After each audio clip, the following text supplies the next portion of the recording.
ये जो कागज मेरे हाथ में है, इस कागज पर आप देख सकते हैं कि आरएएस की मुख्य परीक्षा 2012 से लेकर के अब तक आरएएस की जितनी भी मुख्य परीक्षा हुई है उस सब का डाटा इस पर अंकित है। प्रीलिम्स एग्जाम और मेंस एग्जाम के बीच में जितना समय दिया जाता रहा है अब तक के पिछले 10-12 सालों में, उनमें सबसे कम इस बार आरएएस प्री और आरएएस मेंस परीक्षा के बीच में दिया गया है। और केवल ये कम समय है ऐसा हमारी मांग नहीं, हमारी मांग इससे कुछ अधिक है।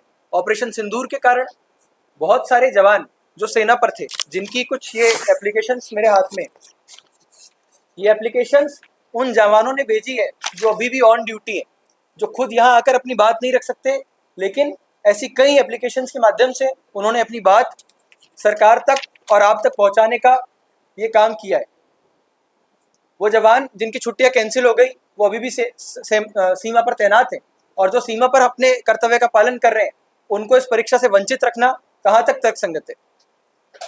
एक्स आर्मी वाले जो लोग हैं उनका रिजर्वेशन होता है, उस रिजर्वेशन कोटा के अंतर्गत उनको केवल एक ही बार अवसर मिल पाता है कि वो इस परीक्षा को दे सके। ऐसे सब लोगों के हित इस परीक्षा से जुड़े हुए हैं, न केवल आर्मी वाले जवान बल्कि पहली बार तैयारी करने वाले स्टूडेंट से लेकर के जिन लोगों ने पिछली परीक्षा के अंदर मेंस एग्जाम पास करके इंटरव्यू दिए, ऐसे लोगों के भी अभी इंटरव्यू के 15 चरण टोटल होते हैं, जिनमें से केवल 3 चरण पूरे हुए, कई चरण इंटरव्यू के अभी बाकी हैं। इस वजह से नई भर्ती मेंस की परीक्षा और पुरानी भर्ती के इंटरव्यू, उसका अंतिम परिणाम अभी तक आया नहीं है। इंटरव्यू और मेंस एग्जाम क्लैश हो रहे हैं। इसलिए हमारा नारा है कि पहले पिछली भर्ती का परिणाम जारी हो, उसके बाद में नई भर्ती की मुख्य परीक्षा हो। देखिए, राजस्थान की भजनलाल सरकार जो कि राम राज्य के आदर्श पर चलती है, इस सरकार ने शुरुआत से ही छात्रों के प्रति अपनी संवेदनशीलता जाहिर की है, और इसका परिणाम रहा कि कैबिनेट की पहली मीटिंग में छात्र हितों में सरकार द्वारा फैसला लिया गया।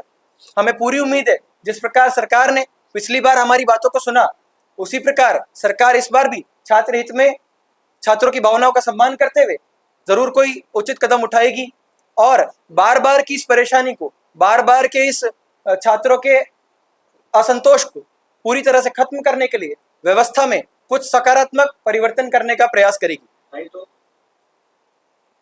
हमें सरकार पर पूरा विश्वास है, और इसके लिए लगातार हम लोग सरकार के प्रतिनिधियों से मिल रहे हैं। कई मंत्रियों से हमारी मुलाकात हुई है, माननीय उप मुख्यमंत्री जी प्रेमचंद जी बैरवा और सरकार के विभिन्न मंत्रियों से हमारी मुलाकात हुई है।